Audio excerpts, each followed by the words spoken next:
ఓం నమో వెంకటేశాయ. నా పేరు రాజ్ కుమార్ అండి. మాది వచ్చేసి తిరుపతి. నేను ఇక్కడ మా బంధువుల ఇంటికి వచ్చాను, మా అక్క వాళ్ళ ఇంటికి. వచ్చినప్పుడు ఏదైనా మంచి ప్లేస్ చూడండి, ఎందుకంటే నాకు గుళ్ళు చూడడం చాలా ఇష్టము. చుట్టుపక్కల ఏ గుడి ఉన్నా కూడా చూస్తాను. సో అట్లా ఏదైనా మంచి గుడి ఉందా చూపిస్తావు అక్క అంటే శ్రీ వెంకటేశ్వర స్వామి గుడిని చూపించారు నాకు. అసలు ఇక్కడికి వచ్చిన తర్వాత ఎంత ప్రశాంతంగా ఉందంటే అండి, అసలు ఈ చుట్టుపక్కల వ్యూ చూస్తుంటే కూడా మీకు తెలియని ఒక మనసులోంచి ఒక చాలా ప్రశాంతమైన వాతావరణం ఉండేది. చాలా కొండల మధ్యన కట్టారు ఇది.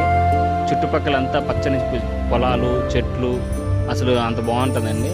ఇది ఇప్పుడు చరిత్ర కాదండి, ఇది 16-17 శతాబ్దంలోని చరిత్ర ఇది.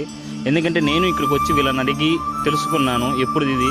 ఇంకోటి ఏమనంటే ఇక్కడ ఈ వెంకటేశ్వర స్వామి అనేది స్వయంభు, అంటే చాణుక్యులు, మళ్ళీ ఇక్కడ చాలామంది వచ్చేసి పురాతన రాజులు వీళ్ళందరూ వచ్చేసి ఈ గుళ్ళను వచ్చేసి నిర్మించారండి. తర్వాత చరిత్ర తెలిసిందే కదా, మన యుద్ధాల్లో వీటిల్లో వచ్చేసి ఇది భూమిలోకి వెళ్ళిపోయింది. ఆ తర్వాత ఇప్పుడు మళ్ళీ దీన్ని వెతికి బయటికి తీసి ఇక్కడ వచ్చేసి ప్రతిష్ఠించారు. ఈ గుడి నా వెనకాల మీకు కనిపించే ఈ గుడి కూడా చాలా అద్భుతంగా ఉంటుందండి.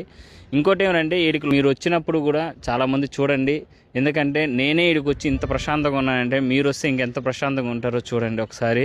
నేను ఇక్కడ ఉన్నాను కానీ ఈ మనసంతా కూడా వెంకటేశ్వర స్వామి నిండిపోయినట్టుగా ఉన్నదండి. సో మీరు కూడా చాలామంది వస్తే కూడా ఇక్కడ వచ్చి చూడండి, మీకు తెలుస్తుంది. ఓం నమో వెంకటేశాయ.